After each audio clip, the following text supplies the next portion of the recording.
News channel of Vadodara. ડભોઈમાં આવેલા યમુનાનગર ટાંકી પાસે પડેલા લાકડાના ઢગલામાં 2 વાર આગ લાગતા લોકોમાં ચર્ચાનો વિષય બન્યો છે। યમુનાનગર પાણીની ટાંકી પાસે આવેલ પ્રથમ ટેનામેન્ટની સામે ખુલ્લી જગ્યામાં પડેલ લાકડાના ઢગલામાં એકાએક આગ ભભૂકી ઉઠતા સ્થાનિકોના જીવ તાળવે ચોંટ્યા હતા। સાથે લોકોમાં આગ લાગવાને કારણે ગભરાટનો માહોલ પણ સર્જાયો હતો।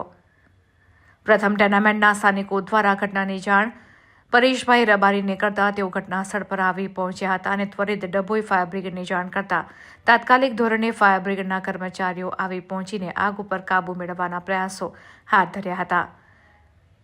પાણીનો મારો ચલાવીને આગ ઉપર કાબૂ મેળવતા સ્થાનિકોએ રાહતનો દમ લીધો હતો। તો નવાઈની વાત એ છે કે 3 બંબાના પાણીથી બુઝાવેલી આગ બીજા દિવસે પણ ફરી ભભૂકી ઉઠતા લોકોમાં આશ્ચર્ય અને અનેક સવાલો ઊભા થયા હતા। બીજા દિવસે પણ પરેશભાઈ રબારી દ્વારા ફરી ફાયર બ્રિગેડને અને જંગલ ખાતાના અધિકારી કલ્યાણીબેનને ઘટના અંગેની જાણ કરતા ફરી એકવાર લાગેલી આગને ફાયર બ્રિગેડના જવાનો અને જંગલ ખાતાના કર્મચારીઓ એમ બંને વિભાગની બેવડી યુક્તિથી આગને બુઝાવવામાં આવી હતી। આ આગ કેવી રીતે લાગી તે હજી જાણવા મળ્યું નથી, જ્યારે આગની ઘટનામાં સદનસીબે કોઈ જાતની જાનહાનિ નથી થઈ।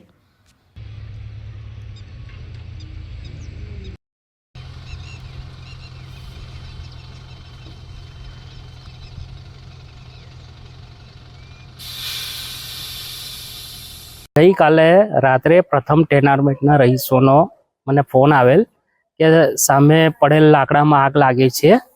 તો મેં તાત્કાલિક ડભોઈ નગરપાલિકા ફાયર બ્રિગેડને જાણ કરેલ અને તેમને કાલે 3 ગાડી જેટલા પાણીનો મારો ચલાવીને આગ પર કાબૂ મેળવેલ છે। આજે ફરી આગ લાગી તો આજે ફરી 3 ગાડીનો પાણીનો મારો ચલાવેલ છે તો આગ પર કાબૂ મેળવેલ છે।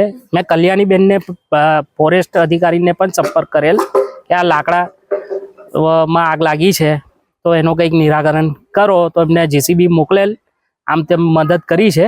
પણ વહેલી તકે ઉઠાવવા માટે મેં એમને કહ્યું છે કે લાકડા વહેલી તકે તમે ઉઠાવો। આ કઈ જગ્યા પર છે અને કેટલા વાગ્યાનો બનાવ બન્યો?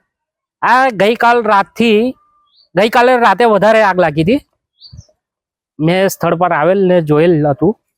આજે આગ સંપૂર્ણ ઓલવાઈ ગયેલ છે।